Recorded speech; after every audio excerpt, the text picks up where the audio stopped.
Matematika bukanlah ilmu yang hanya menggunakan kemampuan menghitung. Matematika bukanlah ilmu yang hanya mempelajari tentang angka, angka, dan angka. Tapi, matematika juga ada ilmu yang memerlukan kemampuan logika atau berpikir.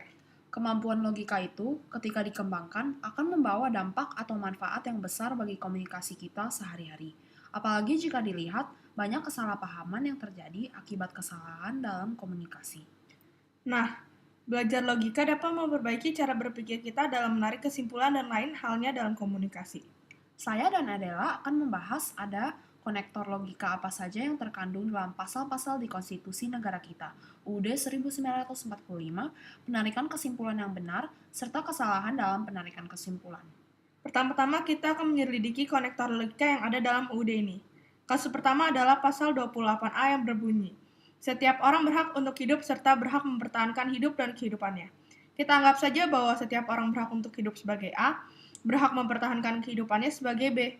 Maka, kalimat premisnya secara simbolik akan berbunyi sebagai berikut. P sama dengan A dan B. P sama dengan A dan B yang sudah kami jelaskan dinyatakan dalam propositional logic.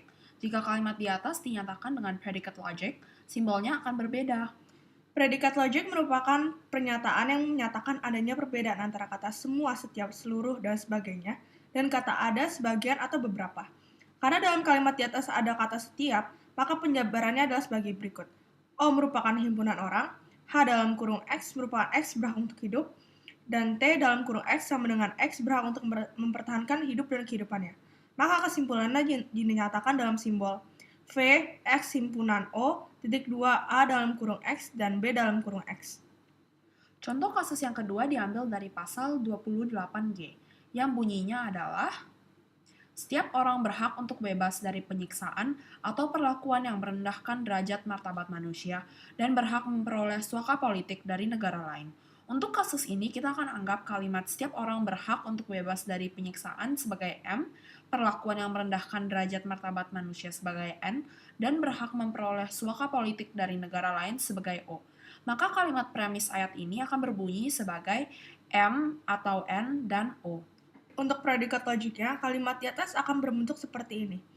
V X himpunan O, titik 2 dalam kurung M dalam kurung X, atau N dalam kurung X tutup kurung, dan O dalam kurung X.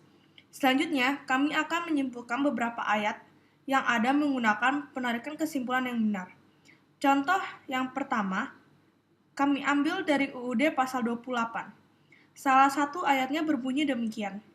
Setiap anak berhak atas kelangsungan hidup, tumbuh dan berkembang, serta berhak atas perlindungan dari kekerasan dan diskriminasi. Merupakan premis 1. Premis 2-nya berbunyi, Adi adalah seorang anak. Maka, kesimpulan yang benar adalah Adi berhak atas kelangsungan hidup, tumbuh dan berkembang, serta berhak atas perlindungan dari kekerasan dan diskriminasi. Selain melalui penarikan kesimpulan tersebut, ada cara lain yang dapat digunakan. Cara tersebut merupakan pengembangan dari predicate logic yang sudah saya jelaskan. Caranya adalah dengan menggunakan instansiasi universal, maka diagramnya adalah sebagai berikut. A sama dengan himpunan anak, K dalam kurung X, X berhak atas kelangsungan hidup, tumbuh dan berkembang serta berhak atas perlindungan dari kekerasan dan diskriminasi. Maka jika digambarkan proses penarikan kesimpulannya akan seperti ini. Contoh kasus berikutnya diambil dari pasal 26. Salah satu ayatnya adalah sebagai berikut. Hal-hal mengenai warga negara dan penduduk diatur dengan undang-undang, merupakan premis 1. Ani adalah warga negara dan penduduk, merupakan premis 2. Maka kesimpulan yang dapat ditarik adalah hal-hal mengenai Ani diatur dengan undang-undang. Aspek logika matematika terakhir yang akan kami bahas pada kesempatan ini adalah kesalahan-kesalahan dalam penarikan kesimpulan. Contoh kasus kesalahan kami ambil dari salah satu ayat pasal 28D, yang berbunyi, setiap orang berhak atas status kewarganegaraan. Ayat tersebut merupakan premis 1. Premis 2-nya adalah Blackie adalah seekor anjing. Oleh karena itu kesimpulannya, Blackie tidak berhak atas status kewarganegaraan. Kesimpulan seperti ini dianggap tidak valid atau salah. Mengapa? Karena hal-hal mengenai Blackie yang bukanlah orang tidak diperbicarakan atau tidak ditulis dalam ayat tersebut, sehingga kita tidak bisa menarik kesimpulan demikian. Walaupun memang dalam kenyataannya seekor anjing tidak memerlukan status kewarganegaraan, tapi ayat tersebut tidak membicarakan hal tersebut, sehingga menarik kesimpulan mengenai Blackie yang tidak relevan yang dibicarakan. Contoh kasus terakhir kami ambil dari pasal 34 yang adalah fakir miskin dan anak-anak terlantar dipelihara oleh negara. Merupakan premis 1. Naomi adalah seorang nenek yang berkecukupan merupakan premis 2. Maka kesimpulannya, Naomi tidak dipelihara oleh negara. Kesimpulan tersebut adalah salah karena Naomi adalah seorang nenek yang berkecukupan tidak dibahas dalam ayat tersebut. Maka kita tidak bisa bilang Naomi dipelihara atau tidak. Semua itu harus diteliti atau ditanya lebih lanjut.